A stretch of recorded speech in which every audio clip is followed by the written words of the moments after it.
Hello, everyone. Thank you for joining today's webinar. My name is Amber Lloyd, and I'm an event coordinator with TAPI. Today's webinar is sponsored by the Papermaking Technology and Operations Committee. This webinar will be held in accordance with TAPI's antitrust policy and procedures. The full policy is available at tapi.org/antitrust. If you have questions throughout the webinar, please type them into the Q&A at the bottom of your screen. This webinar will be recorded and the recording will be available on TAPI's website soon.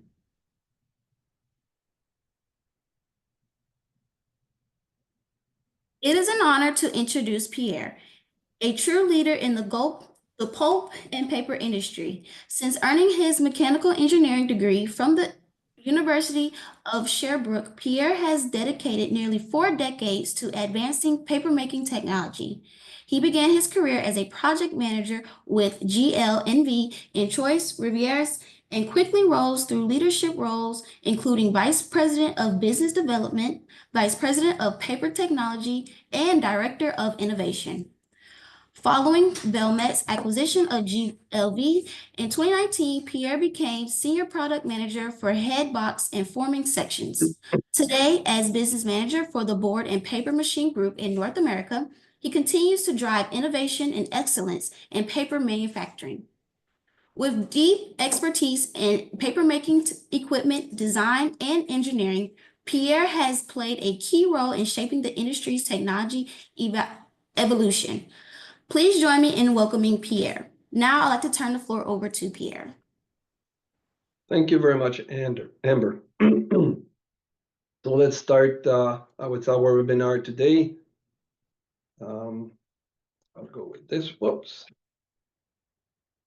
So we're gonna review the main component of a Headbox today, and we'll review it what I called it, with the flow. We're gonna start with the pulsation attenuator, look at the header and edge feeds, turbulence generators, slice channel and vanes, little theory behind the jet angle and jet landing, MD control followed by CD control and components related to those, and review at the end, a wrap up of all these components, followed by a Q&A period. So first of all, just want to make sure whenever we're talking about headboxes, and if ever you have a headbox to purchase or look to review, the most important thing is to design a headbox based on the actual flow, not on future or what I would call a dream flow, because it will, as we're going to see in a few minutes, impact how it is designed. And basically, it is important to not over-design a headbox or neither under-design a headbox, because it's going to really affect, I would say, its performance. So let's start with pulsation attenuator. Pulsation attenuator are there to remove any pulsation coming from the stock approach. Basically, we're aiming at removing any pulsation created by the fan pump or screen most often. Pulsation attenuator will not affect long-term variation that might be coming from a badly designed approach flow or even a very slow control of the basis weight valve. So it's what we would call a MD short or the shorter or higher frequency pulsation that might be coming basically from mainly the fan pump and screen.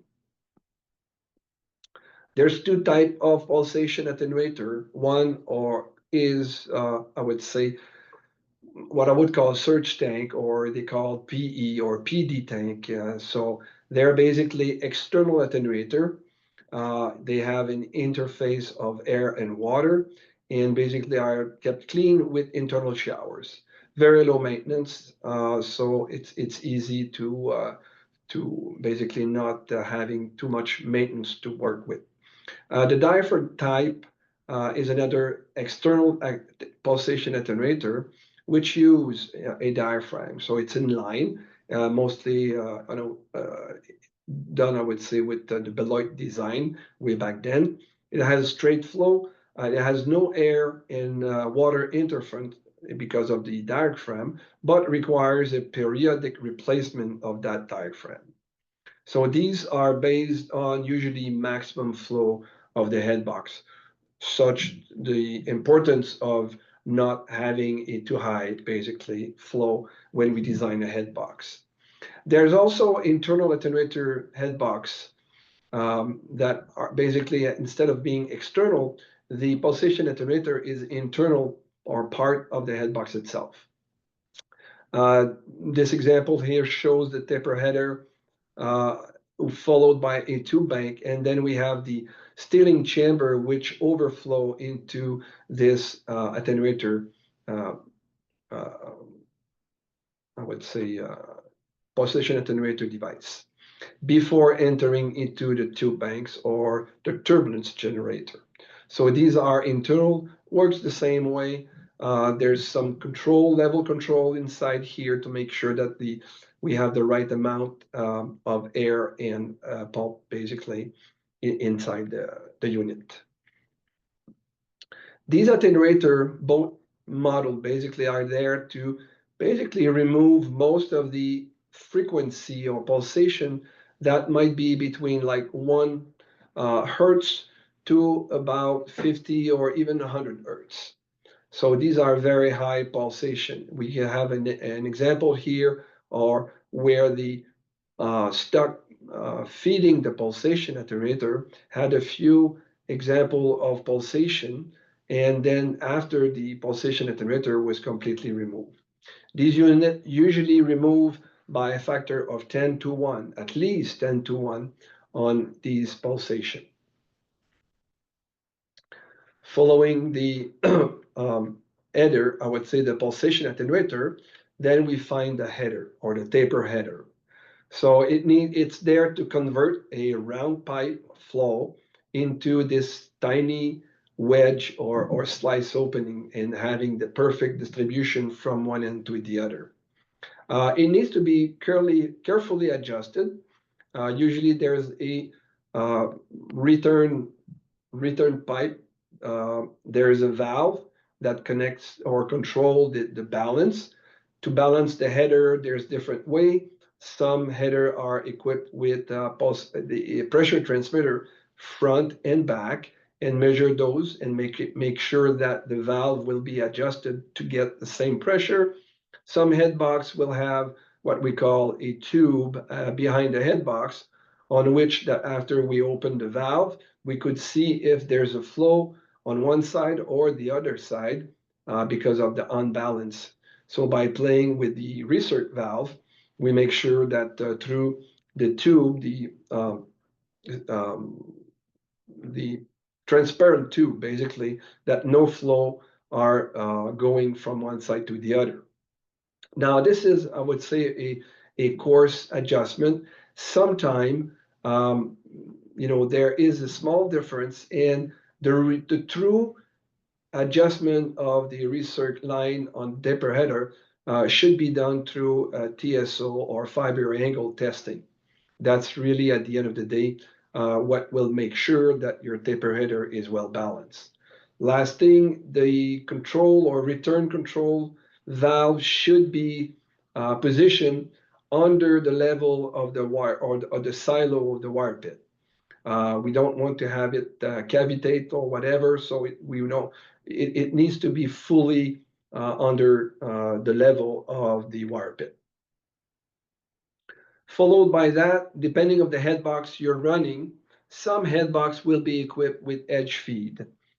Basically, edge feed are there to make sure that the turbulence generator, depending on the design of the tubes, will have exactly the same flow from one end to the other.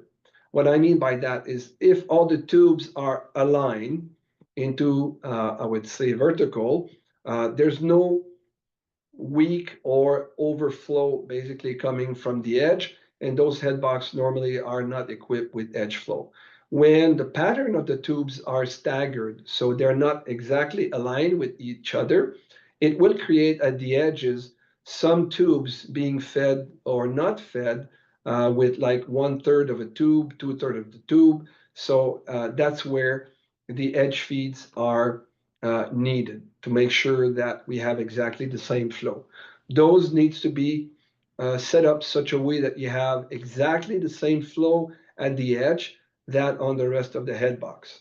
So if you have too little flow, it will create a fiber orientation at each edge where the flow will seems to be wanting to basically go in each side of the machine, front and back. It will also create normally decal waves. If you have too much flow, then you're going to have like an intern edge, or the flow will be shooting towards the center of the machine. Again, not desirable. We can see here that when when we have too much flow, as I was saying, the flow will be directed towards the center of the machine. If you have too little, so the flow will want to see or flow on each side of the machine. What we're looking at is a correct flow by the edge to make sure that we meet exactly the same in the center, because these will also create basically a fiber orientation issue at the end of the day. So again, a different way to view it.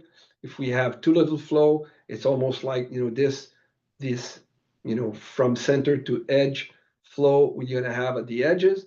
And if you have too much, then the same thing, it's gonna shoot towards the center of the machine, which is not good. Both of these also will affect mapping of your either slice actuator or dilution actuator between the headbox and the scanner.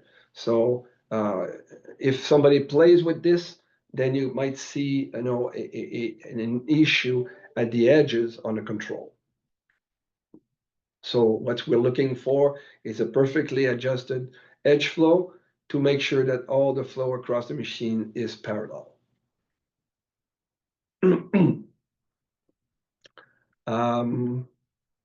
So when optimized, both header and edge feed will produce a uniform CD flow to maintain perfect TSO, as I said. If the header is not balanced, then TSO will not average at zero. So basically, you're going to see your graph or the average TSO number not being at zero. So that is coming from usually from a taper header. Edge feeds are not optimized. TSO min max also will not be within desired range. So again, if your flow is going towards the outlet or towards the center, it's going to increase your TSO. Then after the taper header, you have the turbulence generator. So the turbulence generator is there to produce, I would say, a deflocked flow of pulp going to the nozzle. So it wants to break up those flock. Paper or pulp will reflock very, very quickly, basically, on the taper header or anywhere in the stock approach. So we need to deflock those just before leaving the head box. So this is what the main purpose. It also serves as a head loss, basically, to produce a perfectly distributed flow across the machine. It normally has a maximum range of 2-to-1 in flow on hydraulic head box. Again, I would, normally try to maintain it between maybe 1 3/4 to 1. 2-to-1 is the maximum that could be allowed. The turbulence generator has, different design. Basically, it could have different design of inserts. So these are, showing the different type of inserts, basically, that Valmet was using in the past in the new design. So we're creating more micro turbulence and less macro turbulence. They basically what is achieved here by showing the graph. So it will affect basically you can see what type, if you have too much macro turbulence, then you're going to finish up with maybe a cockle a little bit in your paper. If more micro turbulence is generated, so you'll have a more flat paper. Here we're going to talk about the effect of the number of row of a head box to its capability of producing a MD-oriented sheet or a CD-oriented sheet. So if I'm buying a new headbox and I'm trying to achieve, let's say I'm trying to produce linerboard, I'd like to have as low of a ratio, ND-CD ratio on tensile or TSI, as low as possible. So as you can see here, if I compare two headboxes running the same flow, the same consistency, or the same basis weight, so the slice opening is constant, and I vary the height of the tube bank, you're going to see that if my tube bank is very high, example, a roll box, then you will not be able to square up the sheet much. So for newsprint, for example, that is perfectly acceptable because we're looking or we're targeting MD strength for the sheet. But for liner board, this is not acceptable.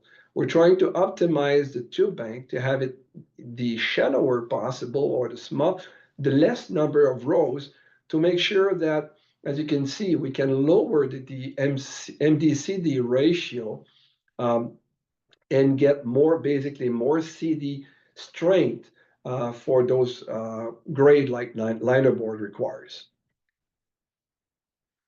So as I said, if the highest number of rows, the higher the converging angle. So you're going to create an MD-oriented sheet. So the least number of row will converge less, and then basically will make more CD-oriented sheet.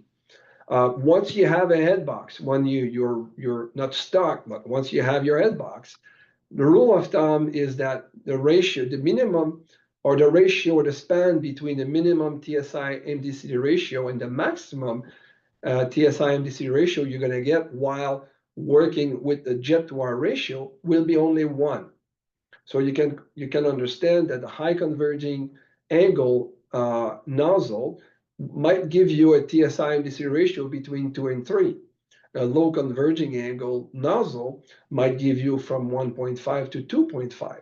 So the lower is better at square point for linerboard, and then the higher is the better for newsprint, for example, at a even slight, because this is at the square point. So once you put a slight rush or drag to your jet, you might even get a little bit higher than 3. So flow, choose your right consistency based on your dewatering capability of the former. Do not exceed what is required. And again, the lower the consistency is, the better it is for formation purpose or for strength purpose. Choose also the right inserts ID. Again, a machine that was designed for a certain flow might be moving production with years.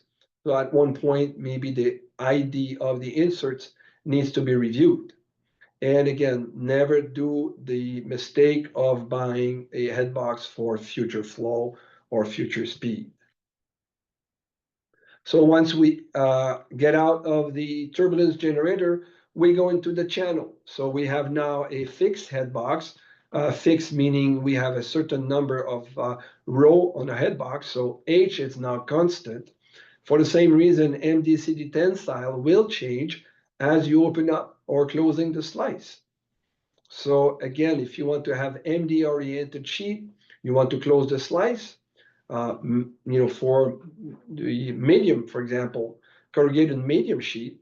So you want to close the slice, increase consistency in the headbox to maintain a higher TSI MDCD ratio. Now, on linerboard, you want to do the reverse, put as much water as possible in your headbox to increase your slice opening and have a lower TSI MDCD ratio. Again, this is at jet noir ratio of 1. Then in the nozzle, some headbox will be equipped with Lexan sheet or with turbulence vanes, basically. These vanes, once optimized, basically wants to improve the formation, prevent stripes. And you will have a little adjustment in your ND-CD ratio also, depending on the length of those sheets. So typical sheets will be positioned between 3-inch and 6-inch away from the slice. Their thickness are usually between 1 and 3 millimeter. or 40 thou to 120 thou.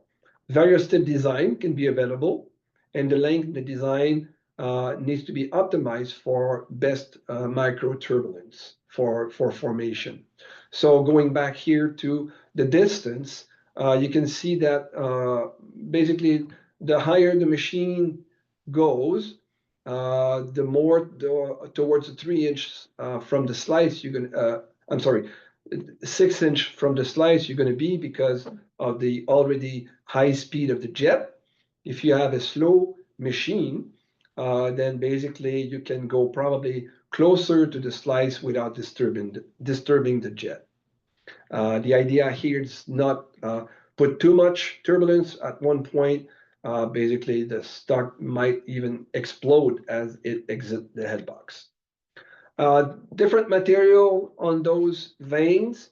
Again, we're going to see on the next slide, but basically we have PC, PVC, PVCC, which are chemically modified, and carbon fiber. What's the difference between the two, or the three and the four, is basically their life and their cost. So if we take as a reference the polycarbonate sheets, so we have, they're going to last to the, relative product of one. Usually they should be replaced on the machine every 6 months, basically, once you do your wire change. So the PCC might not last, basically becomes basically cheaper, even if you buy them at the beginning and with a little bit more expensive, because they're going to last a year. So instead of replacing them every 6 months, you're going to be able to replace them with a year. The PVCC also, you can maintain or leave those sheets in the headbox when doing a boil out to clean up your stock approach and headbox. The PC sheets needs to be removed from the headbox at every maintenance when you do your boil out. So more maintenance intensive basically here. And basically you can see here that the carbon fiber sheet basically will last a lot longer. We would say about maybe, about almost 10 years. Okay. So once you divided their cost, depending by 3 years or 5 years, even so, they again remain cheaper on the long term than the PC, the polycarbonate ones. But what you can see here, the danger or the warning here is just be careful of those sheets. If you're equipped with carbon fiber sheet, they're very expensive to start with. So if you break them up before they last, so you're going to lose the basically the benefit of running carbon fiber sheet. So once we leave the nozzle, we're gonna want the jet to land on the forming board, basically prior to the forming board, maybe half an inch to an inch prior to the forming board. How do we do that? It's by playing with the horizontal movement or the horizontal movement of the slice body. Usually it's the slice body moving. So the vertical movement will control your slice opening, and then the horizontal movement will control your jet landing. How is it so? Again, very crude, but old sketch here showing that, again, nomenclature way L is the amount of distance between the tip of your apron to the slice, and basically B is your slice opening. So the L over B is a ratio that is to be constant to maintain exactly the same jet landing. So as you open up the slice or close the slice, you must readjust your L, or basically this slice here will be moving up or down, basically to maintain a fixed ratio of L over B. Maintaining a fixed ratio of L over B will maintain a fixed jet landing prior to your forming board. Again, some of the things that might also affect your jet landing will be your B over B. So how much of stick down you have from your slice and your slice body. This also may help you to even align more into MD direction, your fiber, or CD direction. If you have more overhang, you're going to realign your fiber more into MD direction. And if you remove some overhang and limit it to maybe 3 millimeter or 4 millimeter, then you're going to have more CD strength that will remain in your jet. Again, this is fine tuning after the tube bank generator and turbulence generator and the slice opening that we just reviewed a minute ago. But that also has a little impact on your fiber orientation. And be careful when trying to measure or trying to calculate the amount of flow coming out of your head box. As you can see, there's a contraction, okay, that of the jet as it leaves the slice. So we call it the contraction coefficient. So this CC here multiplied by the height of the slice is really going to give you the thickness of the jet leaving your head box. So it makes a huge difference when we're calculating flow based on slice opening. So not to forget this contraction coefficient. Again, depending of the L over B ratio that you're going to run, you're going to see that your jet angle will vary. Most of the modern headbox will be set to work between 3 and maybe 5 degree angles jet, depending of the velocity of, or not the velocity, but the speed of your machine. Usually a forming board will be positioned between maybe 6, 7 inches up to about 10 inches away from the apron. A little bit example also of the effect of B over B on the contraction coefficient. So again, most of the head box today will be running between 0.7 and 0.8. So if we want to really, help again to make a CD strength sheet, so we're trying to minimize the B over B. If we want to have more alignment, then we're going to shoot for 0.7 or even 0.6. The jet is controlled with a slice lip and slice adjuster. It has basically a micro jack, either manual or automated. Usually dilution headbox will be equipped with manual actuators. Slice control, automatic slice control will have actuators, automatic actuators on those instead of micro jacks. Basically, what we're trying to do here is to make sure that we're going to follow that the lip will follow exactly to the 1,000th of an inch the apron lip. Apron lip might be within 10 thou from back to front side of the machine. So we want the slice to follow exactly within half a thou, basically the apron lip. It can be served also sometime to correct any type of streak we might have on the Fortinier, on the former. So streak might be coming from a plugged wire, from a bad dewatering element. So it also serves to correct deficiency basically from the stock. Apron flatness is very, very important, and levenness is to get a straight jet landing. This is what basically that controls your jet to land, as I said before, between half an inch and 1 inch. MD control on your jet. So basically, it's how do you control your jet, your velocity of the jet compared to the velocity of your wire. So the jet to wire ratio we'll call it at unity here, where 1 is that the jet runs exactly at the same speed than the wire. So we're going to be on the rush side, basically when the jet goes a little bit faster than the wire, or the drag side when the jet is a little bit slower than the wire. What happens is, as you can see, different thing will happen. And at the unity, as you can see here, fiber orientation might not be an issue. You're going to be running the lowest ND-CD ratio that the headbox will be producing. And formation-wise, you might not be at the best position. Basically, formation will not be optimized because you're not creating any shear between the jet and the wire, which further improve formation by removing any flock that might be wanting to create in your flow. So basically, when you want to do linerboard machine, then you're going to try to run the square as possible because that's where you're going to develop the more city strength possible.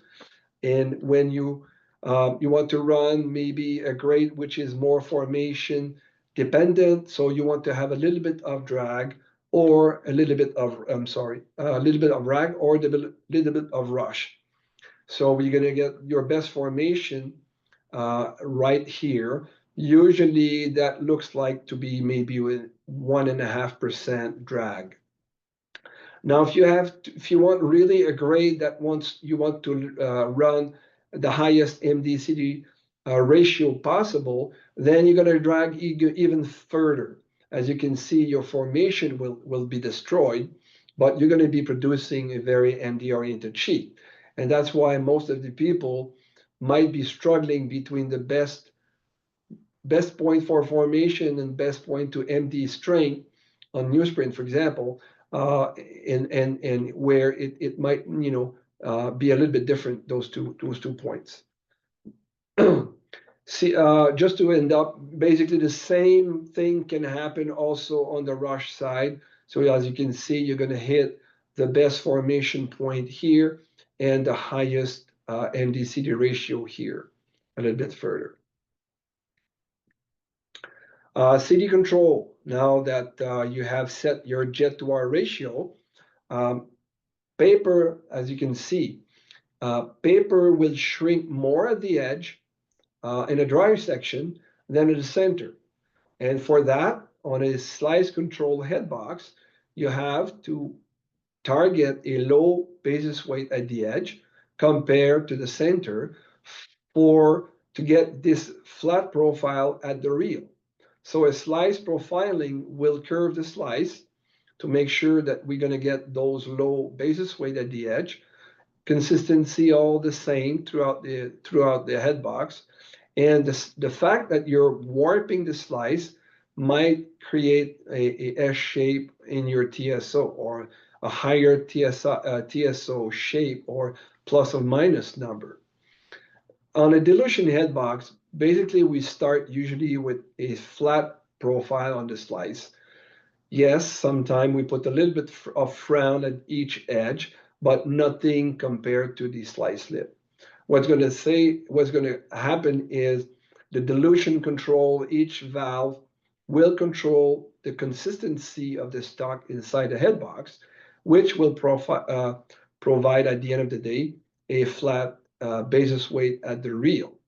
And that's how also, because we're running almost a flat slice, that we get a best misalignment angles or TSO profile to the former. As you can see, by warping the slice, you're also affecting where the jet will be landing. And visually, you can see on the former, right before, how the jet lands on your wire. You're going to see that at the edge, it will land a little bit further, and at the center, it's going to land a little bit, closer to the edge. The edge will land further away from the apron, so it's going to be closer of the apron lip, and at the center is going to land basically further away from the apron.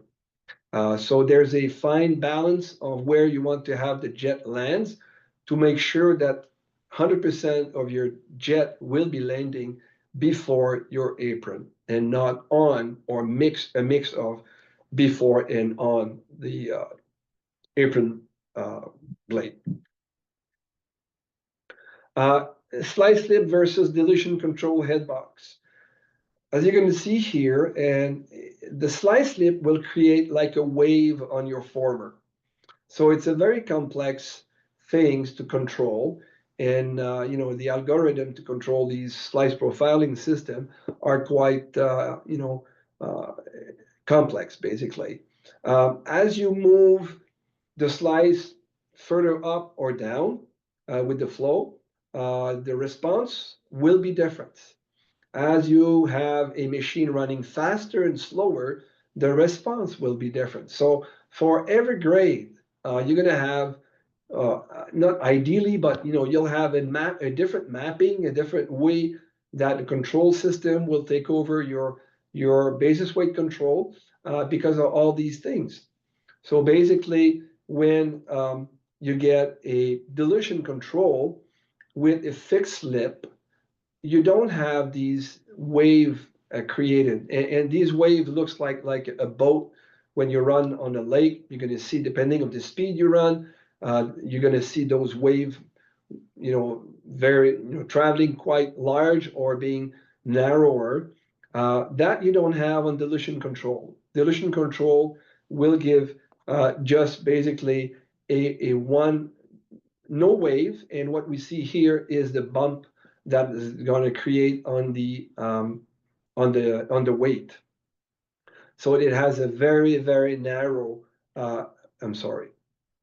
It has a very narrow response, and we see it here on this graph. The dilution control from a one zone, you're going to see here it's very narrow compared to, it might be 2 or 3 times the width of a dilution zone of the dilution valve, but it's very narrow when you're comparing that to a basically a slice control. Sorry, the dilution zone is here. We can see the response shape on the black, which is about, as I said, 2 to 3 times the width of the dilution zone.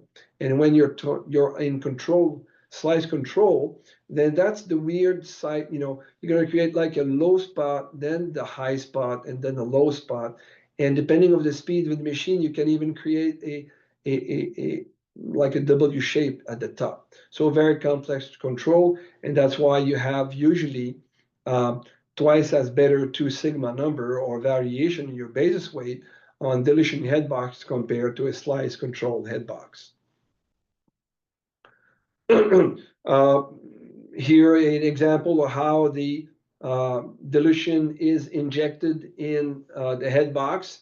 So what we have is a plate which is located right before the turbulence generator, where you put the dilution control, and basically the water is sucked through from the main feed coming from the taper header.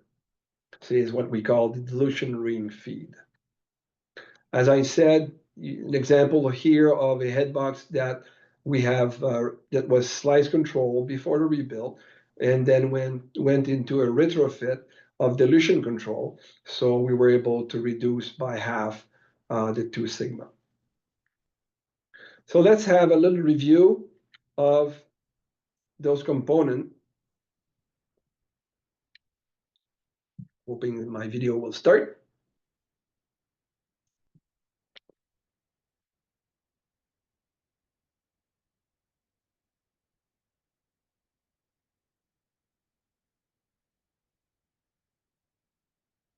Oh, I'm sorry.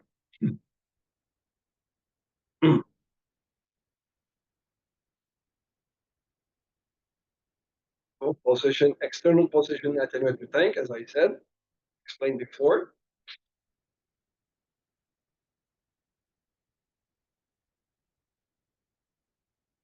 Usually a 10-to-1 ratio of attenuation.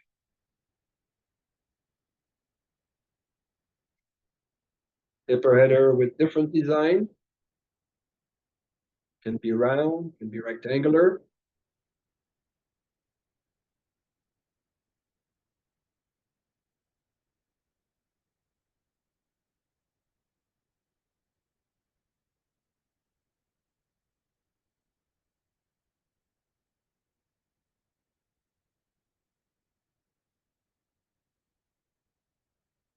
Edge feed.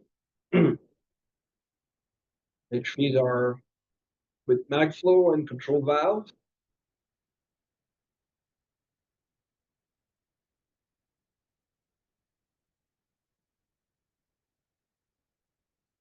Followed by the ring feed dilution.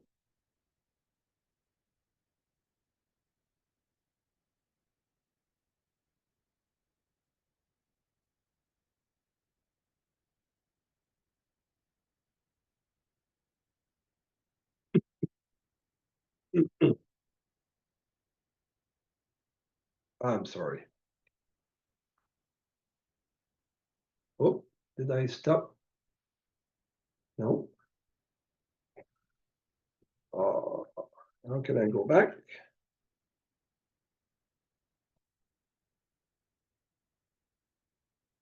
Yeah, kind of stuck. So it was the end.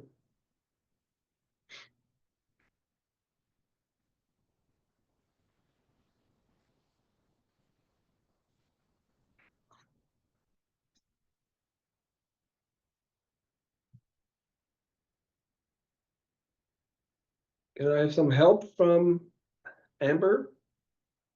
Do you still do you still hear me?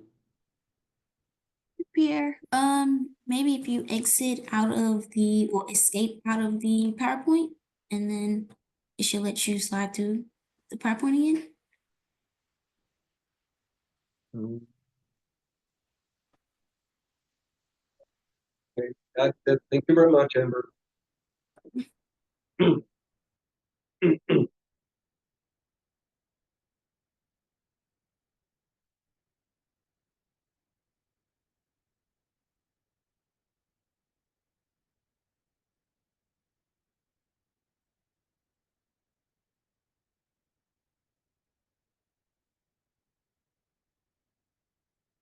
So, time for question.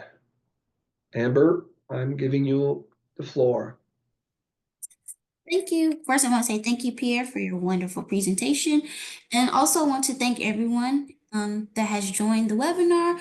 First, I do want to apologize for the 3-minute delay, but I am appreciative, and also Pierre, we are appreciative for your patience and understanding. So now we can get into the exciting part, which is answering your questions.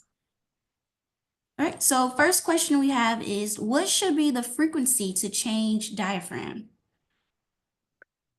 It will depend from different installation, but again, I'm not maybe the expert to answer that question, but some people will wait up to the point where they basically lose the diaphragm to change them, but on a preventive way, I would say it's between 2 or 5 years. Any any plastic, rubber or plastic equipment on a paper machine, basically should be replaced at least on a preventive time of a 5 year, ideally not to exceed 7 years. And you're lucky if you can do 10 years. So that applies to dilution hoses or whatever is in rubber. Basically, after those years, after 5 to 7 years, they get dry, so they break. So preventive way, less than 5 years for sure. But again, I'm not the expert. Maybe I can get back to the person with a more formal answer. Next question. So our manual recommends checking the calibration of this parameter, but provides no information on how. Do you know if this parameter is checked or verified by others, and how is this done? Which parameter? Well, she has it as, or they have it as coefficient of contraction. Oh, yes. The coefficient of contraction of the jet, unless it's part of the calculation or theoretical calculation of your jet to R ratio or fan pump speed, okay? It is usually a fixed number that is inside your DCS or QCS. The thing is, if you're having or changing grade, for example, then that parameter might needs to be changed to have a closer to the actual theoretical velocity compared to real-time velocity. So, for example, if a paper machine went from a fine paper grade to a board grade, and then the slice now is running quite higher, yes, that parameter should be reviewed in the QCS and be changed because your reference of your unity is probably not good anymore. Next question we have is what should be the distance from the head box slice tip to forming board tip? Again, we're targeting a 3 to 5 degree jet angle. And depending on the speed of the machine, then the L over B will be, I would say, adjust to that. Usually the L over B, I'd like to start with something, between 0.8 and 1, depending on the grade. So depending on the speed of the machine, as I said, your forming board might be 7 to 8, 9, 10 inches away from your apron. All right, next question is what water is used in dilution? Is it white water? It's usually white water coming from the silo on most grades. If your machine is producing very filled sheet, like maybe a fine paper and has a low retention, depending on the former, sometimes the white water will be collected from a leaner source of water, like disc filter, to make sure that the fiber that the dilution will remove, in a sense, or displace, will not be replaced with a lot of filler. So basically, but most of the brown grades or non-filled paper, we use standard silo water. What is the reason for frequent jamming of manifold tubes and dilution head box? I I don't think that the inserts or tubes will be more frequent or less frequently plugged with headbox, dilution headbox, or regular headbox. But I've seen tubes, first of all, you need to look at what is blocking the tubes.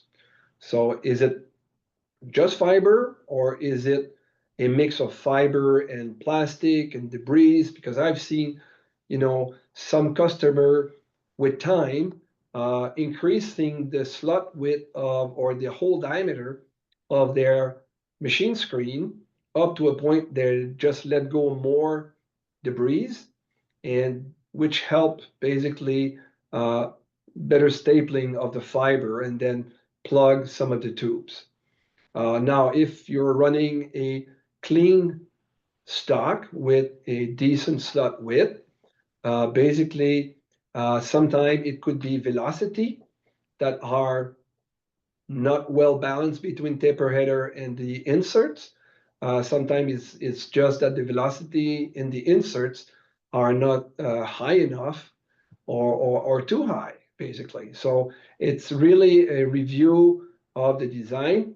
I know that the insert design also, if it has a sharp corner, might be more prone to fiber stapling, which create after that tubes or inserts to be plugged. So the new design usually will have a chamfered or a rounded edge to make sure that to avoid such a situation. How frequent should a HB be boiled out? Liner, CRB? um, I guess on brown grade, I would love to see at least once a year. Might be every wire change, so twice a year would be even better. I know that people don't want to take the downtime to do that because it's going to take like a 4 hour to do, and sometimes it just delay any maintenance on the machine. But usually at wire change, I would say it would be a good thing on brown grades, uh, and at least once a year during their annual outage. Now, if you go um, coated board, basically, the more if I go back, because you have a lot more solids or fillers, usually the headbox that will run the highest fillers, it might be quite more often. Even like if we go on recycled fine paper, you might see a boil out every month. So it depends of the grade, it depends of what you see on your machine, and how much of accumulation you can see on the surface of the head box, but at least once a year on brown grades. Anyone else have any questions they would like answered?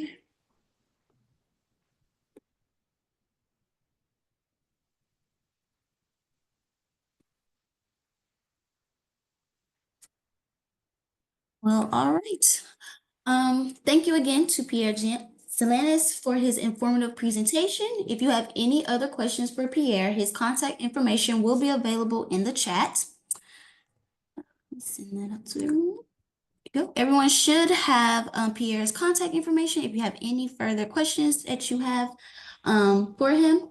Before we conclude, please make sure to mark your calendars and be on the lookout for details about some upcoming events. The next PTOC webinar will be March 18th on the fundamentals of Fortinaire formation by Ben Thorpe. TAPICON registration is now open and will be in Minneapolis in early May. If you are interested in learning more about the paper and board division in the PTOC or would possibly like to become involved in the division or one of its subcommittees, please reach out to Tyler Mast or the PTOC chair, Rick Watson. Both emails are also available in the chat. Again, this webinar will be posted on tappy.org soon, and you should receive a follow-up email once it's available. Thank you for your time. This now concludes today's webinar. Thank you. Thank you, everyone.